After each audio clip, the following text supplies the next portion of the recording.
ముఖంలో నవ్వు చూసిన తర్వాత, ఆనందం చూసిన తర్వాత తిరిగి హైదరాబాద్కు వచ్చా. ఆ రోజు ఈరోజు నేను అడుగుతున్నా, ఈ ప్రభుత్వం ఉంది, కాలువల తొవల, మురికి కాలువలో మట్టి తీలా, నీళ్ళు వచ్చాయి, కాలువలు పొలాలన్నీ కలిసిపోయి 4 రోజులుంటే చేతికొచ్చే పంట మొత్తం నీటి పాలైపోయే పరిస్థితి వచ్చింది. అవునా కాదా అని మిమ్మల్ని అడుగుతున్నా. ఇది ప్రభుత్వ వైఫల్యం అవునా కాదా అని మిమ్మల్ని అడుగుతున్నా. ముఖ్యమంత్రి వస్తాడు, హెలికాప్టర్లు తిరుగుతాడు. హెలికాప్టర్లో తిరిగితే కనపడుతుంది తమ్ముళ్ళు. నేను 2 రోజులు ఊరూరికి తిరిగాను, మీ బాధను అర్థం చేసుకున్నాను. కానీ ఓసారి బాధ, నిస్సహాయ స్థితి, ఏమీ చేయలేకపోయానని బాధపడ్డాను తప్ప, అదే తెలుగుదేశం పార్టీ అధికారంలో ఉంటే మీ ముఖంలో ఆనందం చూసే వరకు మీ దగ్గర నేను ఉండేవాడిని, చేసేవాడిని. ఇలాంటి ఒక్క వ్యవస్థ కాదు, ప్రతి సంవత్సరం జాబ్ క్యాలెండర్ అన్నాడు. ఇచ్చాడా? ఒక్కడికి ఉద్యోగం వచ్చిందా ఈ రాష్ట్రంలో? మొత్తం ఇండస్ట్రీస్ అన్నీ పారిపోయినాయా లేదా? పారగొట్టాడా లేదా? వాళ్ళు పోకపోయినా తరివేశాడు. అంటే వాటాల కోసం కక్కుర్తిపడి అందరి తరివేశాడు. ఈరోజు నేను ఒక న్యూస్ చూశాను, విశాఖపట్నంలో గాదిరాజు ప్యాలెస్, ఒక అతను ముచ్చటపడి మంచి ఇల్లు కట్టుకున్నాడు. మనం కూడా కట్టుకుంటామా లేదా? కష్టపడినాక డబ్బులుంటే ఇల్లు కట్టుకుంటాం, ఇంకా ఎక్కువ డబ్బులు వస్తే ఇంకా దాన్ని కొట్టేసి మంచి ఇల్లు కట్టుకుంటాం. మన పిల్లలు సంపాదించి బయట నుంచి పంపిస్తే ఇల్లు కట్టుకుంటామని చేస్తాం మనం. వీళ్ళు పోతా ఉంటే ఇది ఏదో చూడాలి, ఇది నేను కూడా ఇంకా డెప్త్కి వెళ్ళాలి. పోతా ఉంటే ఆ ఇంటి మీద ముఖ్యమంత్రికి కన్ను పడిందంట.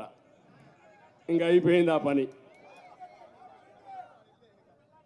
ఆ ఇల్లు మాకు కావాలని వీళ్ళు ముచ్చటపడ్డారు కాబట్టి ఆ ఇల్లు కావాలన్నారు. ఆయన అన్నాడు, నేను ఎందుకు ఇస్తానయా, నా ఇల్లు ఇది అన్నాడు. అంటానే ఏం చేశారు తెలుసా? ఎప్పుడో ఇది ఉందని 22A కింద పెట్టేశారు.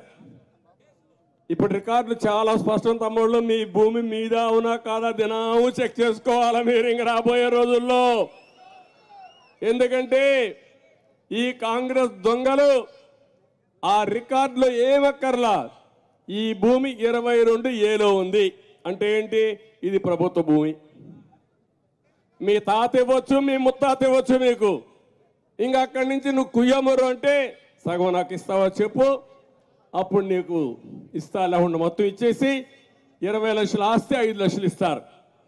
ఇటీవల సెటిల్మెంట్లో అన్ని అదే జరిగింది సర్వేలో. మీరు ఒక విషయం గుర్తుపెట్టుకోవాలి, ఇప్పుడు ఓటర్ దొంగలు కూడా వచ్చారు.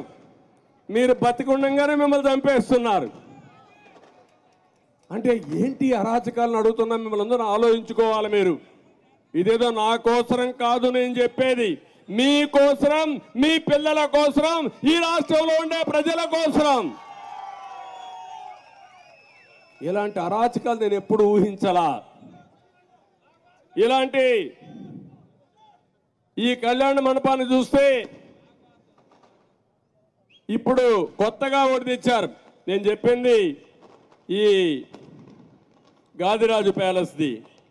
ఆ కళ్యాణ మండపాన్ని చూస్తే 94లో అతను కొన్నాడు, కొని కట్టుకున్నాడు.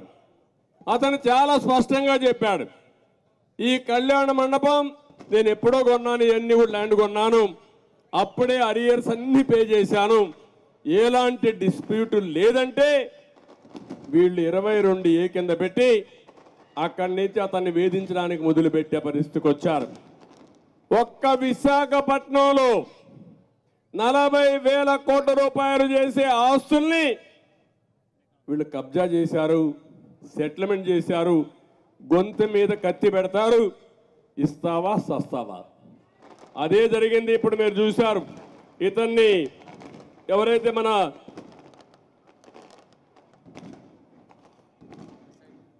ఇప్పుడే రవిబాబు ఎవరైతే ఉన్నాడో, రవిబాబుని సాయిబాబు ఎవరైతే ఉన్నాడో ఆయన చూశారు. సాయిబాబాను చూస్తే ఆయన వినలేదు కాబట్టి PD act, preventive detection act, అది పీడీ యాక్ట్ అంటే ఇంకా బెయిల్ కూడా రాదు, ఇమ్మీడియట్గా అరెస్ట్ చేస్తారు. తర్వాత ఎప్పుడో వస్తే 2 ఏళ్లకో 3 ఏళ్లకో బెయిల్ వస్తుంది. అధికారం ఉందని ఇలాంటి తప్పుడు కేసులు పెట్టినప్పుడు ఈ గాదిరాజు ప్యాలెస్ ఓనరు బెదిరించారు. ఇప్పుడు పేపర్లో వచ్చినాయి ఇవన్నీ.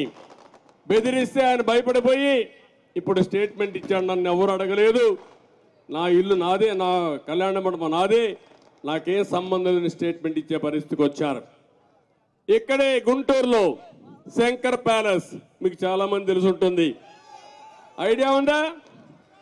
శంకర్ ప్యాలెస్, శంకర్ విలాస్, మా చెల్లెమ్మంటా ఉంది శంకర్ విలాస్. శంకర్ విలాస్ని పాప ఆ తల్లి చెప్పిన రంగనాయకమ్మ, ఆ రంగనాయకమ్మ చేసిన తప్పేంటంటే ఎల్జీ పాలిమర్స్ యాక్సిడెంట్ అయింది, ఇది తప్పని ఒక ట్వీట్ పెట్టింది. అదే ఆ మహాతల్లికి శాపంగా మారింది. నెక్స్ట్ డే ఆవిడని అరెస్ట్ చేశారు.